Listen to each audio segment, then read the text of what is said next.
Olá, alunos! Nós vamos iniciar a unidade 1, Introdução ao Planejamento e ao Orçamento Público.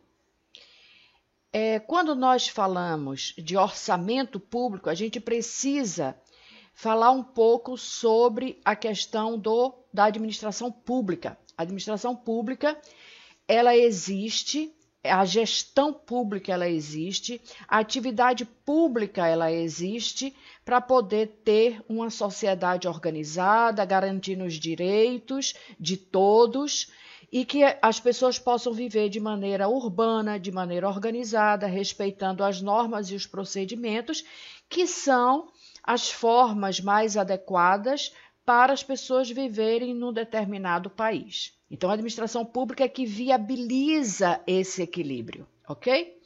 Dentro da administração pública, nós temos os instrumentos orçamentários, os instrumentos para organizar as finanças públicas. Quais são os instrumentos para organizar as finanças públicas?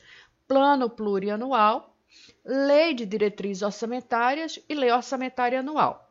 Vamos trabalhar com vocês o plano plurianual, falar um pouco sobre o plano plurianual. O plano plurianual é o planejamento das finanças públicas para 4 anos. 4 anos de um governo, né? Seja esse governo a nível da União, a nível dos estados ou a nível municipal, que são os 3 entes da federação: União, estados e municípios. Todos eles, pela legislação, precisam fazer o plano plurianual. O plano plurianual é feito no primeiro ano de mandato do chefe do executivo, ou seja, o prefeito, o governador, o presidente da República. E ele faz o seu plano para 4 anos, ele começa a trabalhar com o plano plurianual a partir do seu 2º ano de mandato, e ele trabalha com o seu plano feito por ele no primeiro ano, os 3 anos subsequentes do seu mandato. E o último ano do plano plurianual daquele chefe do executivo fica para o seu sucessor, como ele trabalhou no primeiro ano com o plano plurianual do seu antecessor, do prefeito, do governador, do presidente que saiu, né, que terminou o mandato e saiu.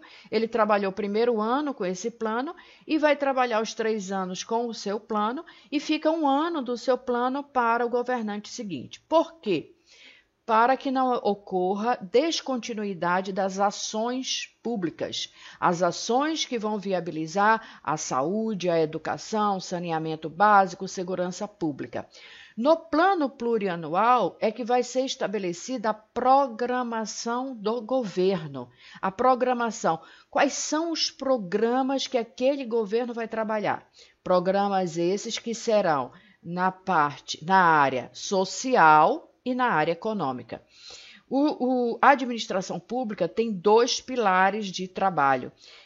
Quais são esses pilares de trabalho? O equilíbrio econômico e o equilíbrio social, né? E o planejamento é um dos instrumentos mais importantes, o planejamento das finanças públicas é um dos instrumentos mais importantes da administração pública, no sentido de fazer com que as coisas estejam previstas, que se programe a arrecadação, a receita pública, como também que se possa estabelecer quais são os programas de governo, né?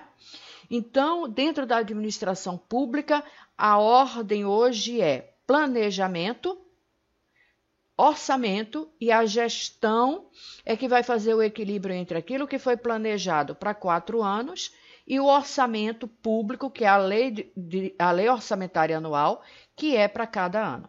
Então, aí você vai fazer a gestão já dentro de algo que foi planejado, ok? E o PPA, o Plano Plurianual, ele parte de um diagnóstico. Aonde vai ser observado quais são os problemas que o Estado tem. Quais são os problemas na área da saúde, da educação, da segurança pública? Quais são os problemas? Diante dos problemas, nós iremos analisar o que está causando esses problemas. Depois que você analise o que está causando os problemas, você vai apresentar soluções, você vai estabelecer prioridades e você vai estabelecer também quais são os recursos que o Estado tem para atender e resolver aqueles problemas, aquelas demandas, aquelas necessidades. Então, aí você faz o plano plurianual dentro dessas diretrizes, ok? Dentro do plano plurianual, sempre tem algumas questões que elas permeiam, né? Que elas estão sempre sendo discutidas. Desenvolvimento com sustentabilidade, crescimento com estabilidade, gestão empreendedora, gestão pública empreendedora, parcerias públicas e privadas e integração nacional. Integração no sentido que o país tenha um desenvolvimento geral, tenha um desenvolvimento que possa estar equilibrado, o sul do país, o norte, o nordeste e o centro-oeste, ok? Então, esse é o vídeo introdutório da nossa primeira unidade. Eu espero que vocês leiam o caderno, façam as atividades e vamos discutindo os demais aspectos nos fóruns e também nas atividades que iremos fazer. Até mais!